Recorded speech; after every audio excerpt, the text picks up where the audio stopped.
There is a particular kind of nostalgia that attaches itself to Victorian childhood. It lives in the images: rosy-cheeked children in pinafores, boys with hoops and wooden tops, girls with china dolls and lace collars, families gathered around a Christmas tree in a warm parlour while snow falls outside. It lives in the literature, in Oliver Twist, in The Secret Garden, in Alice in Wonderland, in the relentless cheerfulness of the children's books that the era produced in enormous quantities. The Victorian era invented childhood in a sense.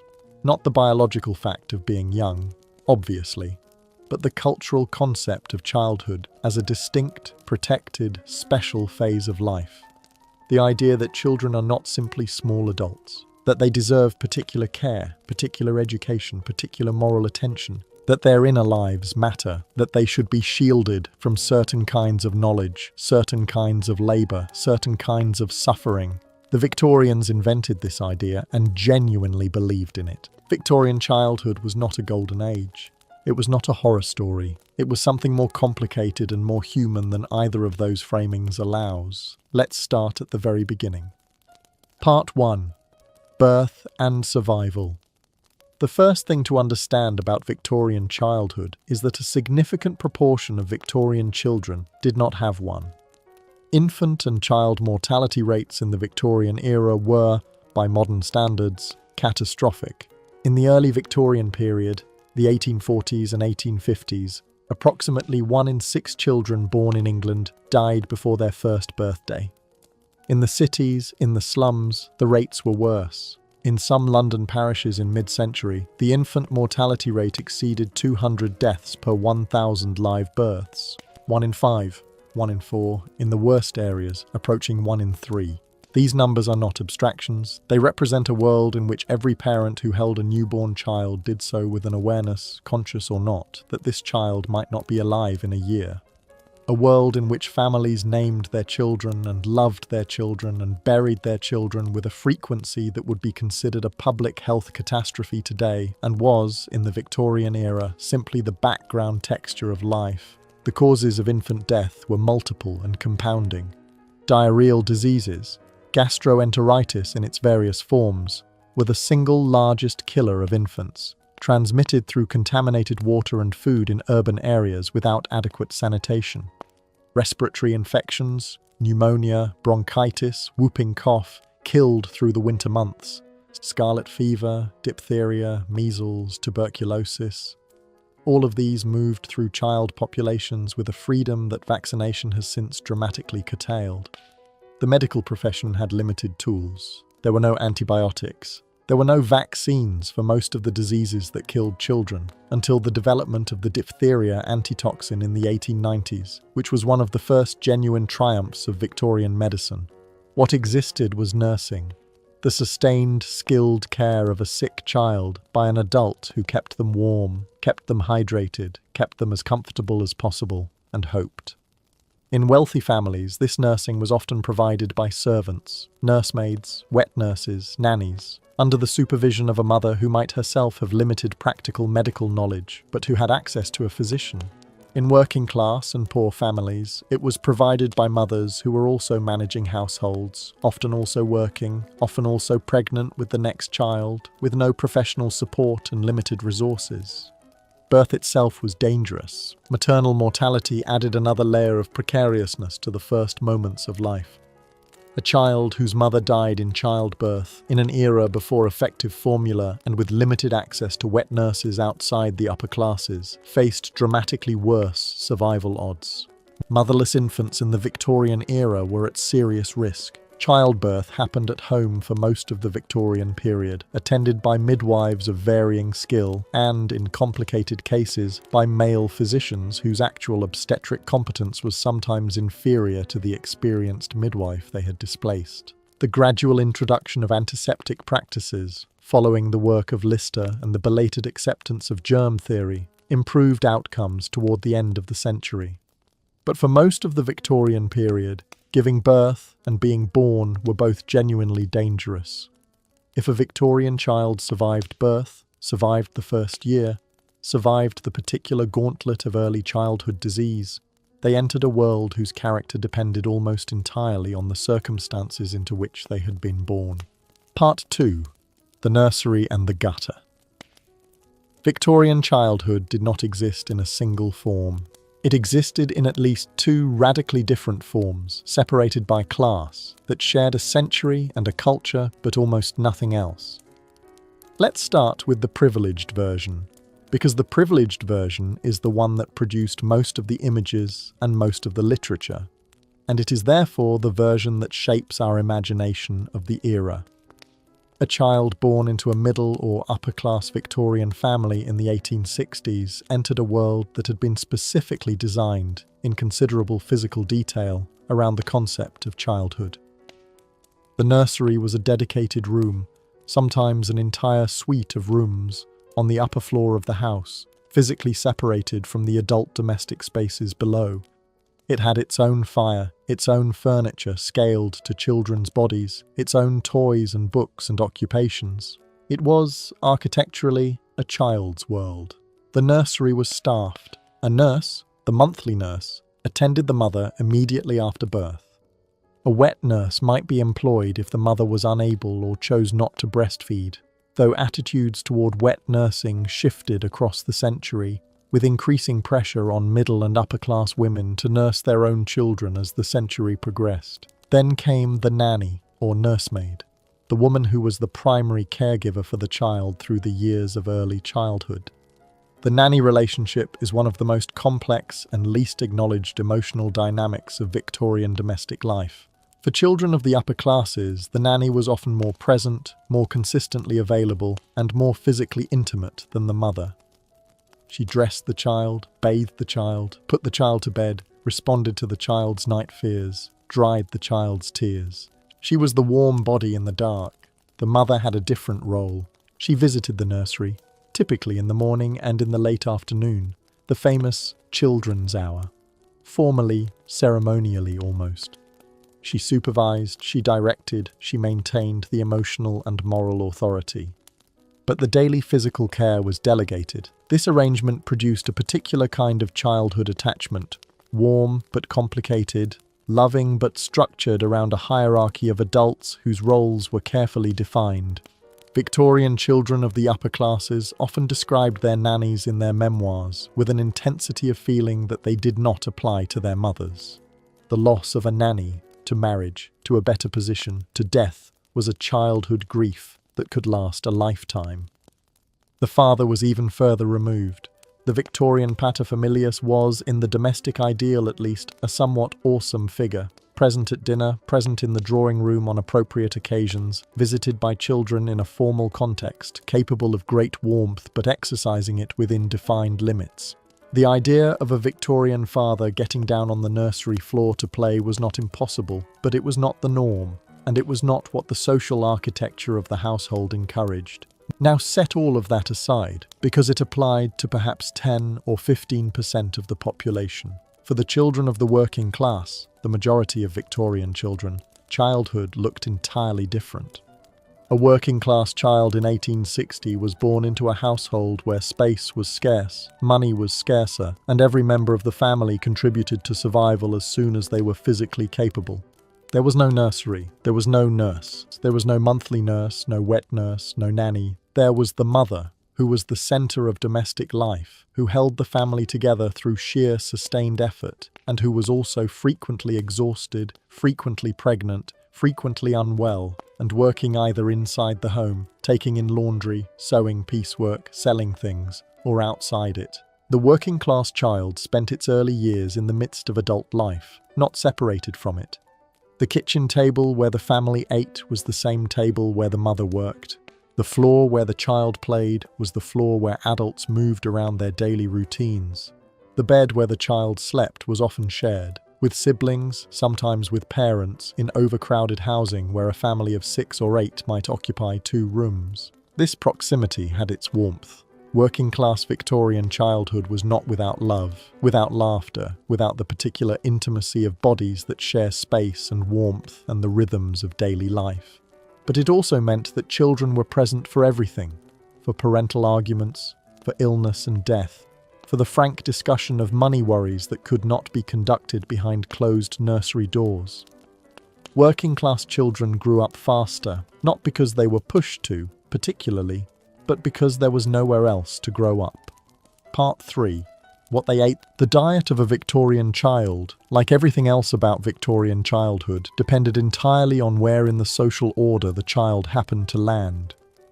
For the children of comfortable families, the diet was structured and deliberate.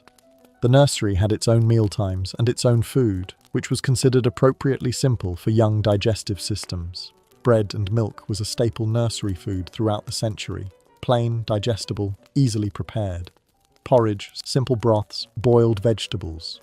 As children grew older, they graduated toward the family table or toward a version of its food prepared in plainer form. The concern for children's digestion was genuine and sometimes excessive. Victorian medical advice for children's feeding was voluminous and contradictory, cycling through various theories about what constituted appropriate nutrition. The concern about overfeeding and underfeeding, about the timing of introducing solid food, about the proper constitution of an infant's diet, was not unlike the anxious nutritional attention that surrounds infant feeding today, though the specific content of the advice was very different. Fruit was often considered dangerous for children, not entirely without reason, since unwashed fruit in an era of uncertain sanitation could transmit disease, and the connection between gastrointestinal upset and fruit consumption was real enough to generate caution. Sweets were given as rewards and treats, which is recognizably continuous with modern practice. Tea, heavily sweetened, sometimes diluted with milk, was drunk by children throughout the period, with reformers occasionally noting that it was probably not ideal for young nervous systems, without much effect on the practice. For working-class children, the diet was organized around one principle: sufficient calories to maintain function, obtained as cheaply as possible. Bread was the foundation. Victorian working-class diet was built on bread in a way that is difficult to fully appreciate now. Not as an accompaniment to other foods, but as the primary food, with other things serving as flavouring or supplement. A child might eat bread and dripping, the fat that accumulated in the roasting pan, as a meal, bread and treacle. Bread and a scraping of butter when butter was available. Potatoes were important, particularly in regions and communities with Irish influence. Porridge, oats boiled in water, sometimes with milk when milk was available, often without. In fishing communities, preserved fish. In agricultural areas, whatever seasonal vegetables were available and could not be sold. Meat was a luxury for much of the working-class Victorian year. A Sunday joint, a piece of meat roasted and stretched across multiple meals, was the aspirational weekly treat. For the very poor, meat might appear as fragments in a stew or as offal, the cheap cuts that wealthier households rejected, or not at all. The nutritional consequences were significant and visible. Rickets, the skeletal deformity caused by vitamin D deficiency, was common enough in Victorian cities that it was described as a specifically urban childhood disease. The lack of sunlight in crowded, smoke-polluted urban environments, combined with diets low in the few foods that contain vitamin D, produced generations of children with curved legs and enlarged joints. Photographs of Victorian working-class children show this with painful frequency. Scurvy, vitamin C deficiency, was present, though less dramatically than in the naval contexts where it is most famous. The winter months, when fresh vegetables were unavailable, produced in poorly nourished children the early signs of scurvy, bleeding gums, slow wound healing, fatigue. The children who survived into adulthood on these diets were often shorter than their wealthier contemporaries, measurably so. Victorian skeletal records show the height difference between social classes with statistical clarity. The poor were shorter not because of genetics, but because of food. Part 4. Work. The image of the child labourer is one of the most emotionally powerful images associated with the Victorian era, and it is also one of the most misunderstood. Not because it isn't true, but because the truth is more complicated and more gradual than the simple narrative of Victorian exploitation followed by modern redemption allows. Children had always worked. In pre-industrial Britain, children worked in agriculture, in domestic production, in trades and crafts, from the earliest age at which they could usefully contribute. This was not considered exploitation, it was considered the normal process by which children learned to be adults and contributed to family survival. The Victorian era did not invent child labour, it inherited it, and then, in certain industrial contexts, intensified it in ways that were genuinely new and genuinely terrible. The textile mills of the early Victorian period, the cotton mills of Lancashire, the woolen mills of Yorkshire, employed children in large numbers for work that was, in some respects, ideally suited to small bodies and small fingers. Threading machines, reaching into tight spaces to clean and repair mechanisms that could not be stopped, crawling under working looms. The hours were long. 12, 14 hours a day was common. The conditions were loud, dusty, hot, and dangerous.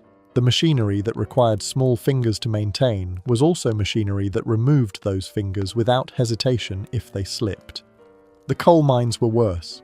Children, boys primarily, but some girls in certain regions before the 1842 Mines Act prohibited it, worked underground from ages as young as 5. The youngest worked as trappers, sitting alone in the dark for 12-hour shifts, opening and closing the ventilation doors that regulated airflow through the mine. Slightly older children worked as hurriers, pushing and pulling coal wagons through low tunnels. The physical demands were severe. The darkness was total. The danger was constant. The 1842 Mines Act, which prohibited the underground employment of women and children under 10, and the Factory Acts of 1833 and 1844, which limited working hours for children in textile factories and required some provision for their education, represent the beginning of a legislative response to child labour that continued throughout the century. The 1880 Education Act, which made schooling compulsory for children between 5 and 10, was the turning point. It made child labour and education structurally incompatible, at least in theory. But legislation moved slowly, enforcement was inconsistent, and economic necessity was a more powerful force than legal prohibition in many households. A family that depended on a child's wages for survival did not stop needing those wages because Parliament had passed an act. Children continued to work, in ways and places that were harder to regulate than the large factories and mines. In domestic service, in street trading, in agriculture, in the workshops and trades that fell outside the specific provisions of factory legislation. The crossing sweeper, the child who swept horse manure from busy street crossings in exchange for pennies from pedestrians, was a figure so common in Victorian cities that Charles Dickens made one a character in Bleak House. Joe, the crossing sweeper of that novel, dies of smallpox in a London slum. He is one of Victorian literature's most explicit attempts to make the invisible visible, to demand that the comfortable reader look at what was happening on the street outside. Street children, children without families, or with families too broken or too poor to provide care, existed in significant numbers in Victorian cities. They sold matches, flowers, newspapers, they begged, they stole. They slept in doorways and under bridges and in the temporary shelter of charitable institutions that came and went with the availability of funding. These children were the particular project of Victorian philanthropists and reformers. Dr. Barnardo, who opened his first home for destitute children in 1870, encountered a boy sleeping on a roof in the East End of London and found, when he investigated, that there were over 70 children sleeping rough in the immediate area. The reformers who confronted this reality were genuinely horrified. They were also, frequently, the same people who employed children as domestic servants from the age of 12 or 13, which they did not experience as contradictory. Part 5. Education. The Victorian relationship with children's education was one of the most earnest and most contested aspects of the era's social life, and the gap between what was intended and what was achieved tells us a great deal about the limits of good intentions operating within structural inequality. The ideal of Victorian education, particularly for boys, was the formation of character. The public schools, the great institutions of elite Victorian education, Eton, Harrow, Rugby, Winchester, were not primarily concerned with academic knowledge, though they provided it. They were concerned with producing a certain kind of man, physically courageous, morally upright, capable of command, loyal to his class and his country. The curriculum centered on Latin and Greek, on mathematics, on physical sport. The method centered on rote learning, on corporal punishment, and on a system of prefect authority that trained older boys in the management of younger ones. The conditions in these schools were not comfortable by modern standards. Boys boarded from the age of 8 or 9, separated from their families for the greater part of the year. Homesickness was considered weakness, physical hardship, cold dormitories, poor food. The ritualized bullying that was a structural feature of the prefect system was considered character forming. Thomas Hughes's novel, Tom Brown's School Days, published in 1857, described rugby under the reforming headmaster Thomas Arnold with a mixture of celebration and horror that its Victorian readers largely read as celebration. Physical punishment, the cane, the birch rod, was standard in Victorian schools across all levels, from the public school to the parish school. Corporal punishment was not merely tolerated as an unfortunate necessity, it was actively theorized as pedagogically sound, as the appropriate response to moral failing as well as academic inadequacy. A boy who could not conjugate a Latin verb correctly might be beaten for it, not merely because the teacher was frustrated, but because the educational philosophy of the period held that pain was an effective tool for impression. For girls' education in the middle and upper classes, the situation was different in a way that reflected exactly what the era thought girls were for. The governess, the educated but impoverished woman who provided private instruction within the home, was responsible for the daughters of wealthy Victorian families. Her curriculum was dictated by the marriage market, French because it was fashionable, piano because accomplishment was desirable, drawing and watercolour for the same reason. Some history and geography enough to be conversational, literature selectively curated for moral appropriateness, mathematics very little, the sciences almost none. The goal of a girl's education was not knowledge. It was marriageability. And the specific knowledge required to be marriageable was performance knowledge, the ability to display accomplishment in a social context, rather than analytical or professional knowledge. A girl who was too obviously intelligent, too openly interested in ideas, too much given to argument and analysis was considered less rather than more desirable. The educational system was designed to produce the opposite of this. This began to change, slowly and painfully, toward the end of the century.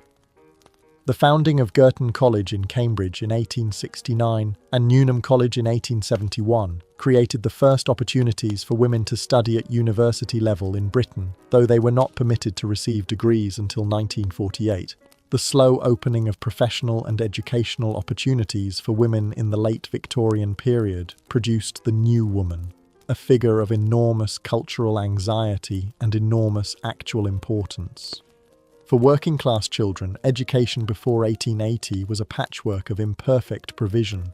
Church schools, ragged schools for the very poor, dame schools run by women of variable competence in their own homes, Sunday schools whose curriculum was primarily religious. These were the available options, attended inconsistently by children whose attendance was dependent on whether they were needed for work or domestic labour on any given day. The ragged schools deserve particular attention. Founded and run by voluntary philanthropists from the 1840s onward, they provided free education to the children of the very poorest urban families, children who were ragged, in the Victorian idiom, meaning poorly clothed and desperately poor. Charles Dickens visited and wrote about ragged schools. Lord Shaftesbury, the great Victorian social reformer, championed them. They offered rudimentary literacy and numeracy, some religious education, and in some cases meals and clothing. They were imperfect. The teaching was sometimes poor, the resources always limited, the attendance voluntary and therefore inconsistent. But they reached children who would otherwise have had nothing. They were one of the Victorian era's more genuinely admirable attempts to close a gap that the social structure was constantly reopening. Part 6. Discipline and the Victorian child's body. The Victorian approach to children's bodies, to how they should be shaped, corrected, disciplined, and trained, was one of the most revealing expressions of the era's fundamental beliefs about human nature and social order. The theological underpinning was explicit and widely accepted. Children were born with a natural inclination towards sin. This was not, in the Victorian religious framework, a metaphor. It was a doctrinal position, the inheritance of original sin, the tendency of the human will towards self-indulgence, disobedience, and moral error. The task of parents and educators was to correct this tendency through consistent discipline, forming the will of the child toward virtue through a combination of instruction, example, and punishment. The concept of breaking the will appears with uncomfortable regularity in Victorian accounts of child rearing. Not breaking the child, the distinction was insisted upon. But the will, the faculty of self-determination, of choosing what one wanted over what was right, was considered the primary site of moral danger in a child, and its subordination to parental and divine authority was considered the primary work of childhood education. What this meant in practice was a culture of physical punishment that extended from the elite schools down through every level of Victorian society, with the specific forms varying by class but the underlying principle remaining consistent. Beating a child for moral as well as academic failure was normal. It was legal. It was considered responsible parenting. The advice literature of the period argued with more or less severity, depending on the author, for its appropriate application. The restraint that more enlightened Victorian voices recommended was not restraint from punishment itself. It was restraint in the manner of its application. Don't punish in anger. Don't exceed what the offence requires. Always explain why the punishment is occurring so that the child understands its moral purpose. This modulated advice was a significant improvement on what preceded it, and it coexisted with voices that were moving toward a genuinely different understanding of children's psychology. Because the Victorian era also produced, in the same decades that were debating the optimal approach to corporal punishment, the beginnings of what we would recognize as developmental psychology. The careful observation of children's mental and emotional development, the recognition that children think differently from adults and require accordingly different approaches, the idea that the inner life of a child has its own logic and deserves serious attention. These emerged in the Victorian period alongside and in tension with the will-breaking theology. Charles Darwin published a detailed observational diary of his infant son's development in 1877. The psychologist James Sully published studies of children's minds in the 1890s. The kindergarten movement, founded by Friedrich Froebel in Germany and spreading to Britain, proposed a radically different approach to early childhood education, one based on play, on natural development, on the idea that children learn through doing rather than through the reception of instruction and the fear of punishment. These progressive currents were real and eventually transformative. But in 1860, in the majority of Victorian households, they were not yet the dominant practice. What the majority of Victorian children experienced was this: love, real and genuine, and often warmly expressed, operating within a framework that also included physical punishment as a legitimate corrective tool, emotional stoicism as a moral virtue, and the consistent expectation that the child would subordinate its own will and desires to adult authority. Part 7. Play. And yet, the Victorian era was also the era that invented modern childhood play. This is not a contradiction, it is a complexity.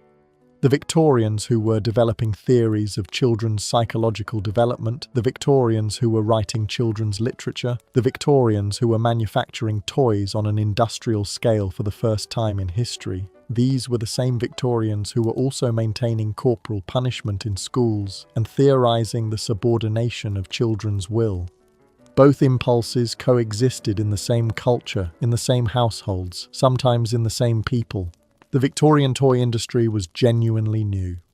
The industrialization that produced child labor also produced, for those who could afford it, mass-manufactured toys at prices that made them accessible to the middle class in a way they had never been before. Wooden toys had always existed, but the Victorian era added tin toys, mechanical toys, china dolls with elaborate wardrobes, toy soldiers in vast quantities, train sets, construction sets. The Christmas gift, the special toy given at Christmas, became a middle-class ritual with the Victorian era and has not substantially changed since. Books for children were another Victorian invention, in the sense that the Victorian era was the first period in which children's literature became a major commercial and artistic enterprise. Lewis Carroll published Alice's Adventures in Wonderland in 1865. R.L. Stevenson published Treasure Island in 1883. Anna Sewell published Black Beauty in 1877. These were not morality tracts disguised as stories. They were genuine literary works created specifically for the experience of child readers. They took children's inner lives seriously enough to entertain them, rather than merely instruct them. The outdoor games that Victorian children played were continuous with much older traditions: hopscotch, marbles, skipping rope, tag and its many variants. But the Victorian period also saw the formal codification and spread of organised sports, beginning with the elite public schools and filtering down. Football, association football, what the world calls soccer, received its first unified set of rules in 1863. Cricket was formalised and spread. The physical culture of Victorian children, particularly boys, was given institutional shape.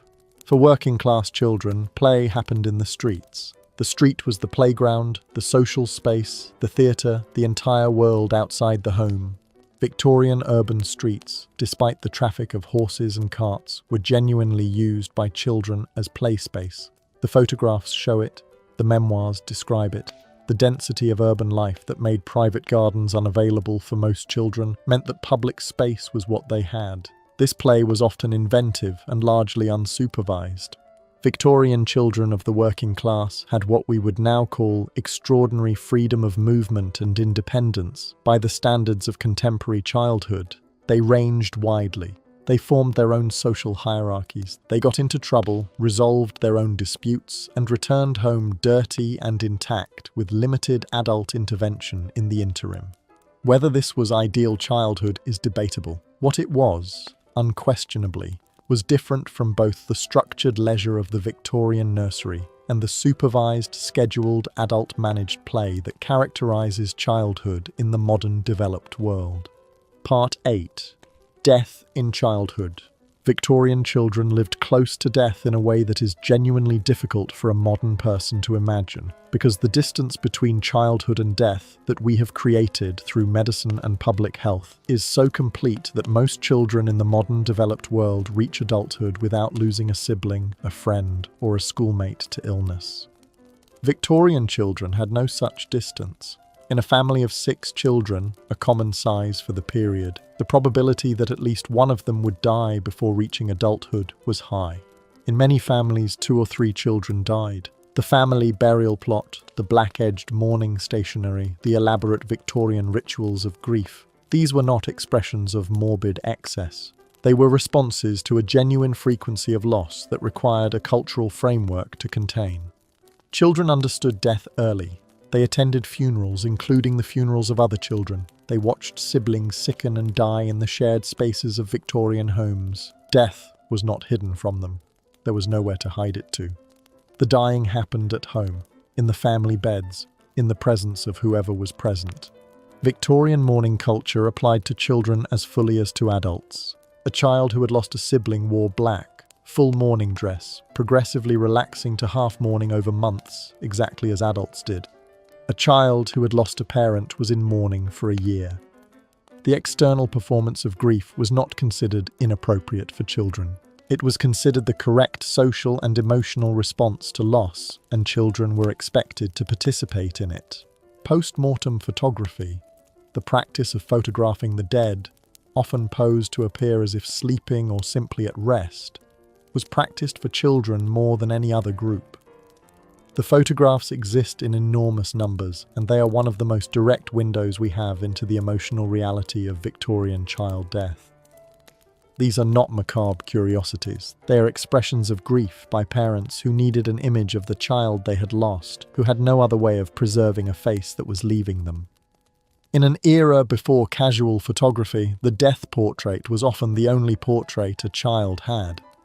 The children who survived understood themselves to be survivors in a way that modern children are not asked to. They grew up knowing that they had outlived siblings, that the biological fact of their continued existence was not guaranteed, that the world was a place where children died. This knowledge did not necessarily make them morbid. Victorian children's memoirs are often full of warmth and humour and the ordinary pleasures of childhood. but it shaped the background of their experience in ways that are difficult to fully reconstruct. Part 9.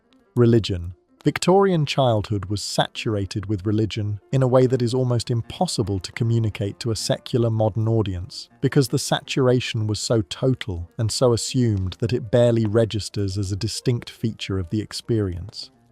It was simply the air. Every aspect of Victorian childhood in families of any seriousness of faith, which was most families across the class spectrum, was organised around religious observance and religious meaning. The day began with prayers, in many households read aloud by the father as the family gathered. Sunday was given over entirely to church, to Bible reading, to activities considered appropriate to the Sabbath, which did not include most forms of play. The Sunday school, which complemented or substituted for weekday education in working-class communities, was a major institution in Victorian children's lives. The Bible was the central text of Victorian childhood. Children memorized passages, recited them at family prayers, were examined on them by parents and teachers, heard them from the pulpit every Sunday. The stories of the Old and New Testaments were as familiar to Victorian children as popular culture is to children now. The stories of David and Goliath, of Joseph and his brothers, of the miracles of Jesus. These were the narrative furniture of childhood. The moral framework that religion provided was explicit and consistently applied. Virtue in the Victorian child's world was not merely socially desirable, it was the path to heaven. Sin was not merely socially disapproved, it was the path to hell. The Victorian child was being formed, consciously and deliberately, for eternity as well as for earthly life, and the adults around them took that formation seriously.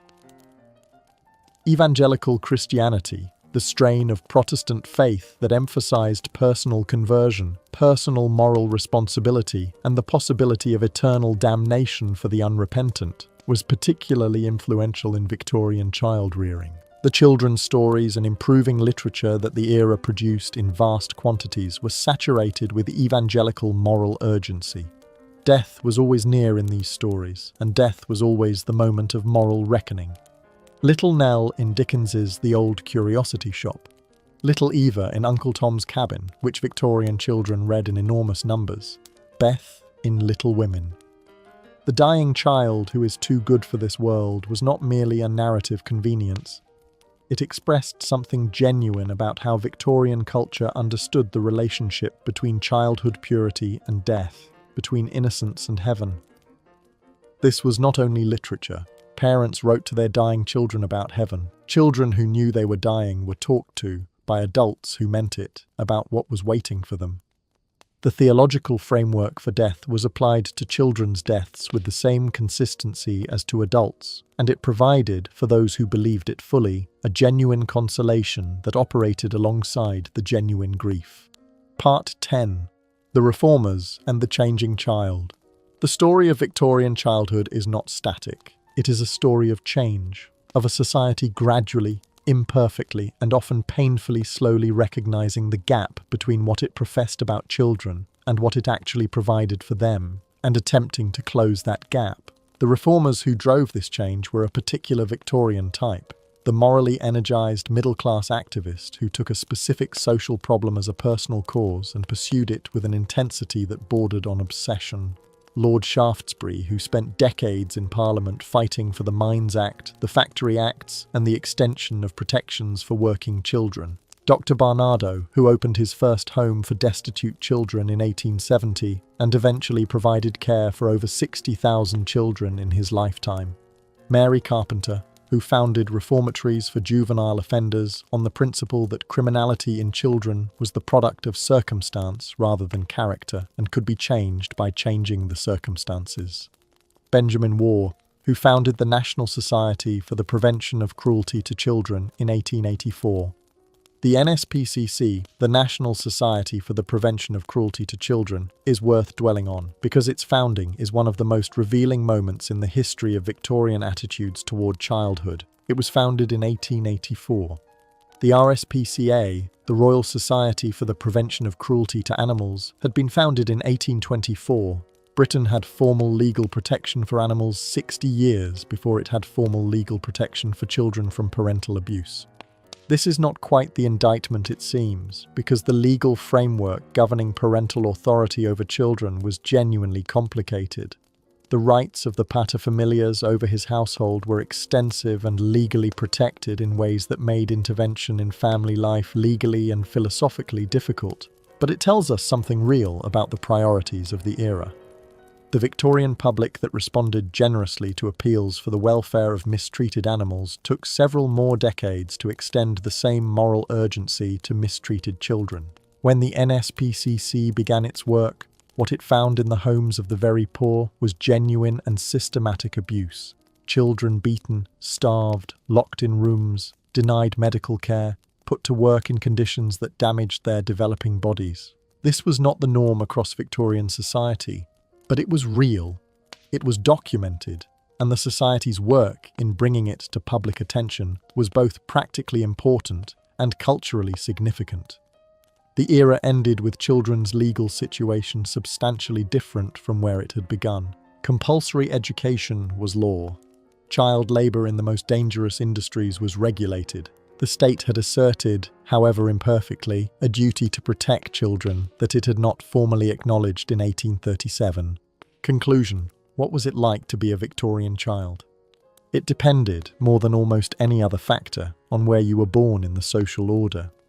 The distance between the experience of a child in the nursery of a Mayfair townhouse and a child working the trapdoors in a Yorkshire coal mine was so vast that calling them both Victorian children risks obscuring more than it reveals. But across that distance, certain things were consistent. Death was close. Every Victorian child, regardless of class, grew up in proximity to a mortality that modern medicine has largely removed from the childhood experience. They lost siblings and friends and sometimes parents in ways and at rates that shaped their relationship to life and to loss in ways we can barely reconstruct. Religion was present. The moral and theological framework that gave Victorian life its particular character surrounded children from birth, providing meaning, comfort, and a moral urgency that operated at every level of daily existence. Adults were in charge, fully and without apology. The Victorian child's world was organised by adults, for purposes that adults defined, with expectations that adults set and enforced. The idea that children's own preferences and desires had legitimate claim on the shape of their lives was present in embryonic form in the progressive currents of the era, but it was not yet the organising principle of childhood. And yet, within all of this, children played. They read increasingly books written specifically to delight them.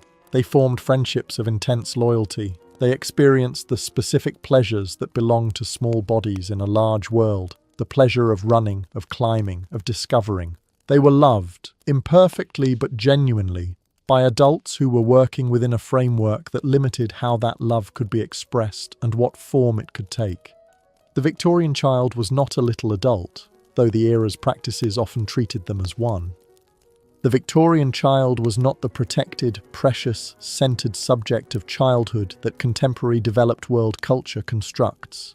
The Victorian child was something in between, a human being in the process of becoming, surrounded by love and danger and religion and labour and play and death, in a world that was genuinely trying to figure out what children deserved and consistently falling short of its own aspirations. They were, in other words, children, in a world that was still learning what that meant. We are still learning, for the children whose names are not in the history books. For the ones who worked and the ones who played and the ones who didn't make it, they were here. If you watched this far, let me know where you're watching from. Consider leaving a like and subscribing to the channel. See you next time.